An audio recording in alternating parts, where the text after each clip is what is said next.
مفتی عبدالواحد قریشی صاحب کا کہنا ہے کہ بھائی میں بریلوی علماء کو مشرک نہیں سمجھتا۔ سب سے پہلے آپ یہ مفتی صاحب کا کلپ سنیں۔ اگر یہی بات ہے جو آپ نے فرمائی ہے تو بریلویوں کو تو مشرک کہا جاتا ہے، تو آپ نے پھر ان کو کیسے خراج تحسین پیش کیا ہے؟ دیکھیں، کوئی چیز ایسی ہوتی ہے جس کو بڑھا چڑھا کر پیش کرنا فرقہ پرستوں کا کام ہے۔ ہمارے اکابر علماء دیوبند نے بریلویت پر شرک کا فتویٰ دیا ہو، ایسا فتویٰ میری نظر میں تو کہیں نہیں ہے کہ ہمارے علماء نے ان کو کافر کہہ دیا ہو، مشرک کہہ دیا ہو۔ بعض ان حضرات کی طرف سے تو علماء دیوبند وغیرہ پر اس طرح کی شدت ہے، لیکن سنجیدہ طبقے میں نہیں ہے۔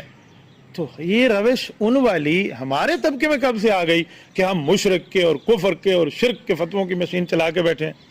دیکھیں، جس مسئلے پر بریلوی علماء کو مد نظر رکھ کے یہ شرک کے فتوے کی بات کر رہے ہیں، غیر اللہ سے مدد اور قبر پہ سجدہ اور غیر اللہ کو خدا ماننا اور فلاں، میں نے تو بریلوی علماء میں چیز نہیں دیکھی۔ بریلوی علماء کے معاملہ یہ نہیں ہے۔ قبر پہ سجدہ، اس کے لیے تو گولڑا شریف سے لے کر مولانا احمد رضا خان صاحب تک باقاعدہ منع موجود ہے۔ ان کے علماء باقاعدہ اس کو منع کرتے ہیں کہ آپ ایسا نہ کریں۔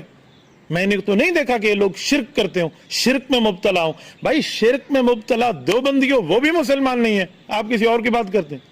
تو اس طرح خواہ سے کسی کے اوپر شرک کا فتویٰ، کفر کے فتوے کی مشین، یہ روش انتہائی خطرناک ہے، یہ ہمیں نقصان دے گی۔ میں کم از کم اس روش کو کبھی بھی اچھا نہیں کہوں گا اور اس روش کی تائید نہیں کروں گا۔ اگر ویڈیو اچھی لگے تو چینل کو سبسکرائب، ویڈیو کو لائک اور کمنٹس باکس کے اندر اپنی رائے کا اظہار ضرور کریں۔